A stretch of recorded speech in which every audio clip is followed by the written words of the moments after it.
Well, back at it again. I figured I'd share one of my hobbies I've been doing for the past about 20 years, making knives. So I'll show you a few examples of my knives and some that my grandpa made. So these three are my grandpa made, and these are some of the ones that I had made. Made one sword.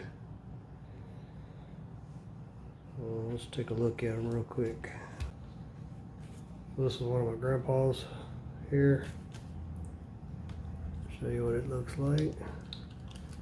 He made a bunch of varieties of knives over the year. I think he ended up making about 360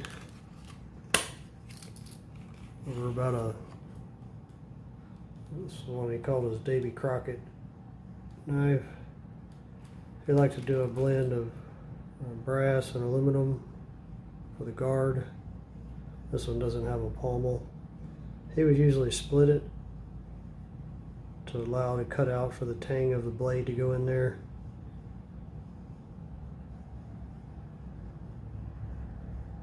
This is a power hacksaw blade is what this is made out of. About the first half inch of that is high speed steel. You can get a real good edge on it. So he's the one that got me started on making knives. He gave me a little piece of World War II sword he had left over. A guy had given it to him to make him a knife, and he had some of it left, so he gave me a little piece of sword, and from there, so it got me started on it.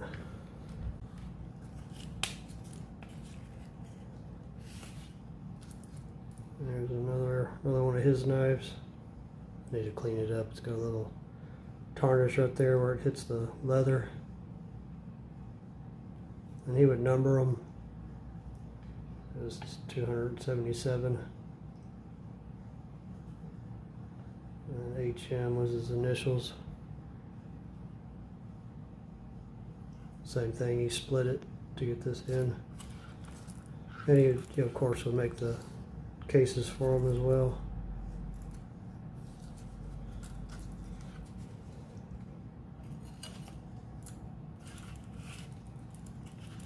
Gotta watch it, it'll cut the strap here. A little simpler one that he made.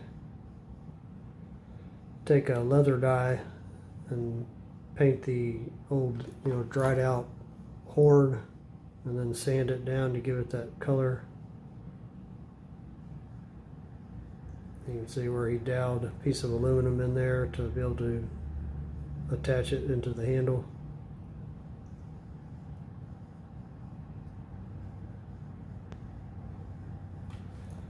I don't know, when I make them, they're kind of a little piece of artwork. Each one's unique. So this is the very first knife that I made.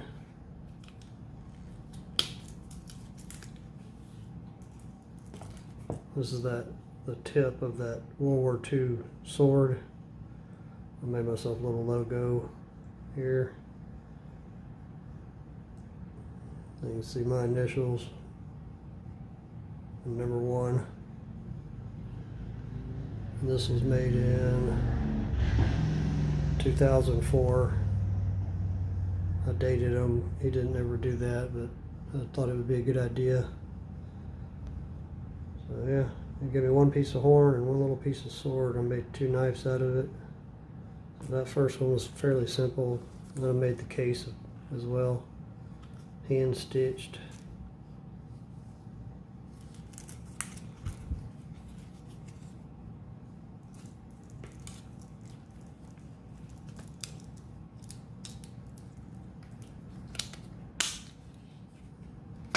And the second one, I got a little fancier with it. This is a MIG wire. I just took a Dremel and carved out where it would inlay in there, and then sanded it so it was flush with the handle. It had a nice look to it. This is a little dagger I made.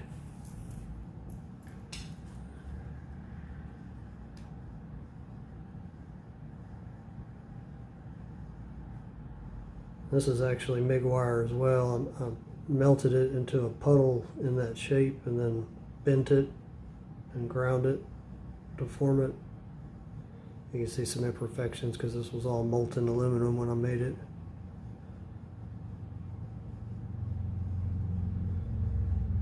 That was my first one, venturing off and getting a little creative with it. A little better at making the cases too. This is the second case I made.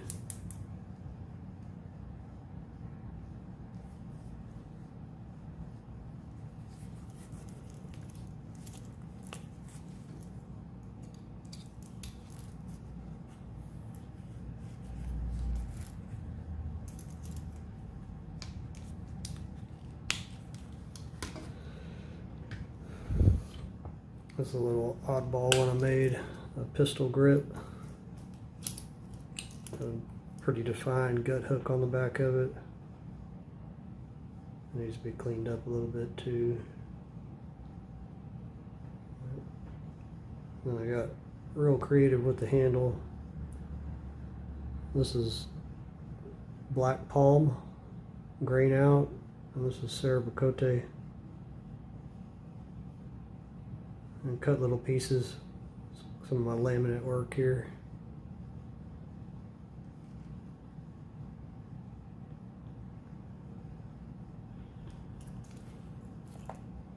I haven't made a knife recently. Just been busy doing other things. It's a little bitty oddball one here. That's that black palm wood again, but with the grain. It's got some nice coloring in it.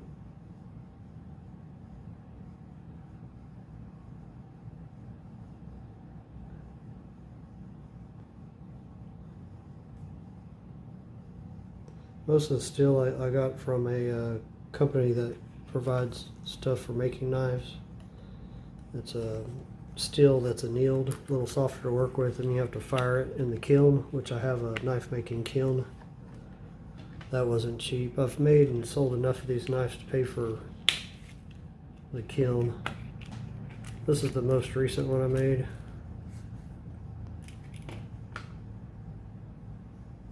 This is a full tang blade. It's got a real strong backbone on it. You're not going to break that one. Needs to be cleaned up a little too. It's got a little tarnish there. I use bluing like you would on a gun barrel with a blade.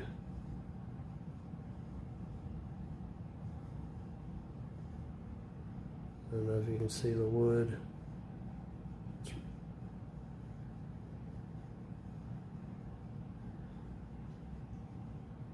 It's got a nice pattern to it. Redwood. It's from the Myrrh Woods.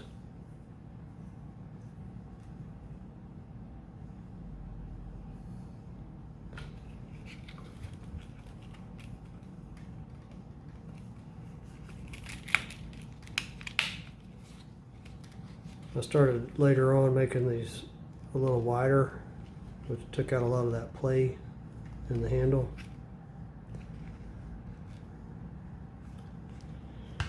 And then we've got the sword. I did a lot of laminate work on this. This thing took me 32 hours to make. And I made the case as well, hand stitched.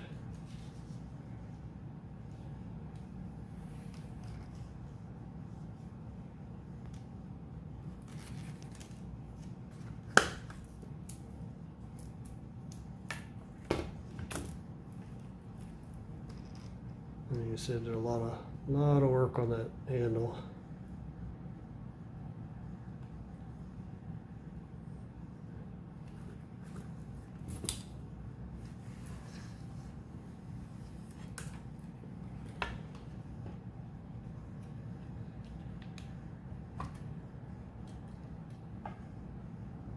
So the whole blade, along with the handle, is 22 inches long.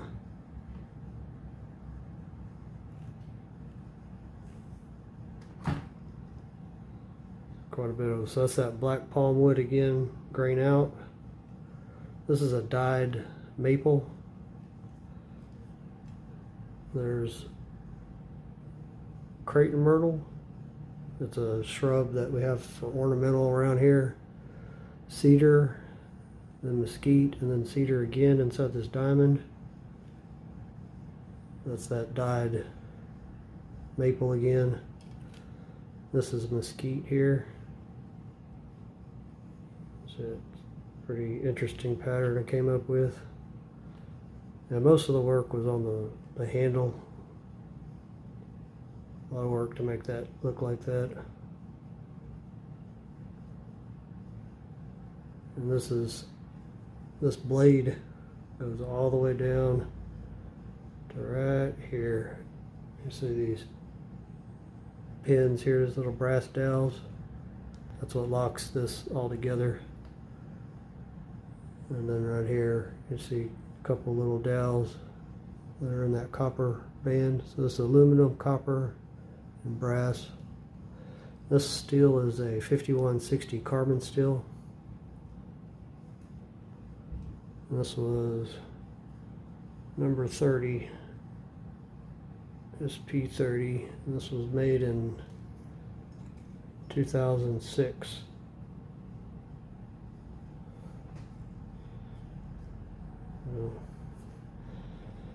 Well, that's just a little quick look at. I'll be making a few knives when it cools down. Right now that garage is about 130 degrees Fahrenheit, so I'm not going to be out there messing with this kind of stuff. I'm only going to go out there if I have to.